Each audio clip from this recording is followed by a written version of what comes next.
Let's go to our next issue.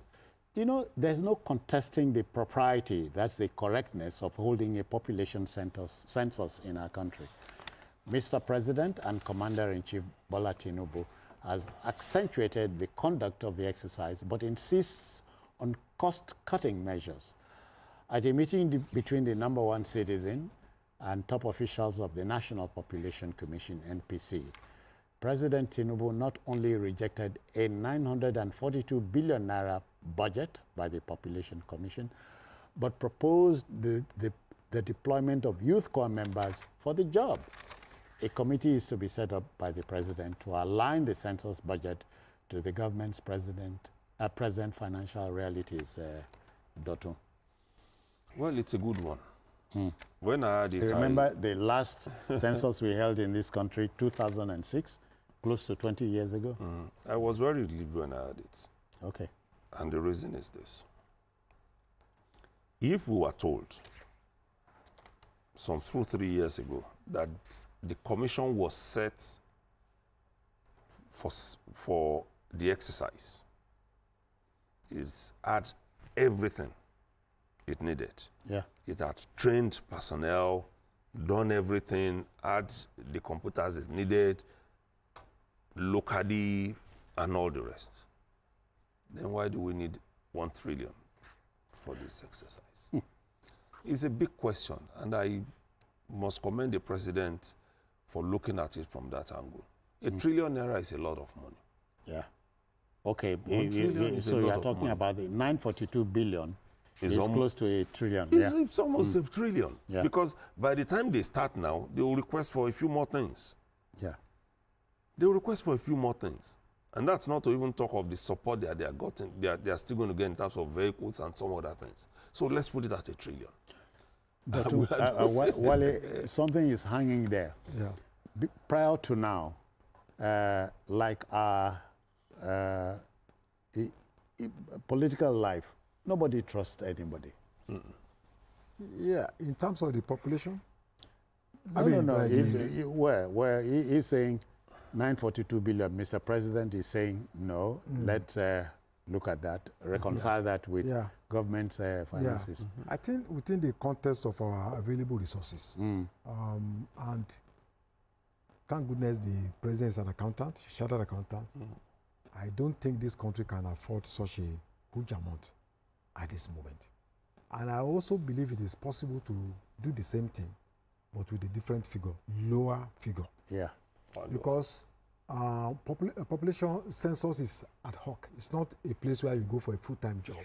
Maybe it goes for some few months. So we need a lot of volunteers, that will be paid stipends, not just to rely on, the census project as a means of accumulation of wealth. So I believe we can cut down the cost. Yeah. I also believe we all agree that there's a need for census because it helps us to a great deal in planning. We've not had census for about 20 years now. We need to know how many children we have. We need to know how many people are out of school because for the past years we have been coming with all sorts of conflicting figures. Some people will tell us we are 200 million. Some will say we are 220 million. So we need to be sure. I've had 232. 230 million. Even the United Nations is not certain. They are just based on projection of 2.1 annual growth rate. So until you go to the field and count, people, then you can be sure. Wale, I'm sure we all remember the Jonathan years when he was president. He had trouble with the chairman of the NPC then, Festus Odimegu, when he said, we are going to do the right thing, count people correctly. So who was wrong at that time? Well, I think was it professionally, I think the NPC, Shama was right. But politically, maybe the president was right. Because I think the president was considering the political implication. Two rights cannot make a wrong. Yeah, but, so I believe, the NPC, the former NPC chairman was a professional person, a technocrat who was looking at the figures, while the president was looking at the politics. And I think that is why it is good for us now to have the census now, not in the year of election or a few months before the election. Because there will be a lot of political implications. Too many things on the plate. Yeah. So I think this is the right time to have this census now. And I believe we actually need it to help us in doing a lot of... Dotun, and deploying core members. I think it works. INEC, Independent National Electoral Commission, uses them during elections. And that is even more critical, though it's almost at the same level, because it then means you are accounting for so many things now. Demography, all of it. So you must have people you can trust, people you can use. And now that even these core members are getting a raise in their pay, they should serve us more in the country. And deploying a lot of them. What do you say to a country that's not trusting of its institutions? There's nothing we can do. It still doesn't mean those institutions won't function. You must. So a census is held now, a figure is returned, but the figure will be disputed. It has always been happening. It will continue to happen.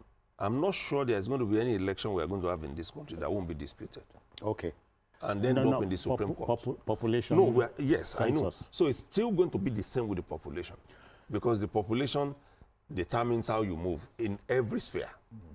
Wale, does Dotun reconcile the fact that in their United States of America, in their United Kingdom, and their United countries around the world, the day a child is born, the child is registered. The day somebody dies, it is -1. Is it too difficult to have that here? It's one of the simplest that we ought to do. Okay. But unfortunately, we are not doing it. In so many rural communities, there are no medical centers. A lot of women still go to traditional people to deliver their, children where there are no records. So I think that if we have been doing that regularly, it will have been easier for us to even have the accurate protection. Sorry, we're joined by Mr. Alakbe. Okay. I hope that's right. Welcome. How are you? Yeah, good afternoon, sir. I greet you. Good afternoon, sir. Yeah, Alaba Alakbe is my name. Alaba, welcome. From Ojo in Lagos. Yeah. Thank you, sir. Gawale, another gentleman there. I salute you. Sir, thank you. Let me quickly just go back to Nnamdi Kanu's matter. Some of us that we are not from Southeast, we have been begging, we have been pleading that in order for us to enjoy the peace in the entire Southeast, Nnamdi Kanu should be released unconditionally. The man should be released. Even at all, the guy is offended. The little stay that he has stayed in the prison is enough. So federal government led by President Bola Tinubu should look into it and free this guy in unconditionally, because a lot of people in the Southeast are not enjoying themselves freely. Even those of us, I used to travel to the Southeast. They will be telling me that if you go there, please stay in your hotel or stay where they put you. You should not move around. Why? In Nigeria, if I cannot have freedom to move anywhere in Nigeria, where am I? So I want to appeal to President Bola Tinubu. Alaba, we thank you. We thank you very kindly. Yeah. That's our position, too. Yeah, that's... Yeah. Should be allowed to go. Yeah. Fast forward to now, Yeah. So I think that...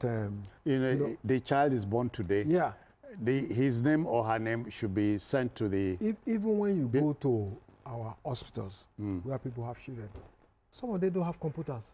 They still do this manually. Go to these medical centers, even in urban areas. Yeah. So, and we should not be waiting for federal local government should be able to have records. Those that are born today, those that died today, but we are not doing that. The records are not being kept. Yeah. So if we do that, our population will be quite easy to project. As it is now, nobody is sure of anything. And just like my colleague has said, people will dispute that figure. But I think that we can reduce the process of disputation by making the process to be more transparent. And that means state government should also be involved. It's not just the federal government thing. The federal state government must be seen to see the mirror, to see the picture. And local governments. And local governments, they must be involved. It's not just a federal government affair. It's our own affair. Because local governments, they are charged with radio licenses, TV licenses, and stuff like this. Oh, yes. So they need to show interest in, because since 1866 that we have been having census, there has always been. Of course, the British came out with very fraudulent census, especially the one in 1952. That Awolowo base is planning on it and discovered that it was fake. You know, so census has always been a political instrument for political actors. Deliberately? Deliberately. Yes. But I think we can make it to be more transparent for the interest of everyone, especially to ensure that it's more inclusive. Stakeholders are all part of the whole process. And of course, the United Nations says every 10 years, every country must determine how many people live within there. Yeah. On a final note, we have Adeyemi. Adeyemi is reaching us from Abuja.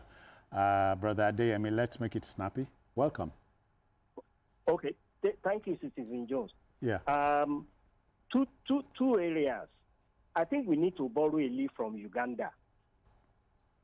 Hello, sir. I'm listening. Yes, I think we need to borrow a leaf from Uganda.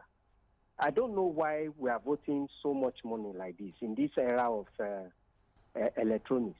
Uganda conducted census based on digital economy in 2024, and it was accurate.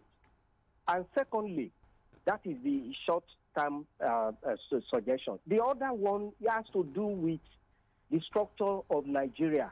As long as we don't have fiscal devolution of power, people will be struggling to have census in order to have larger figure so that they can get money from the center.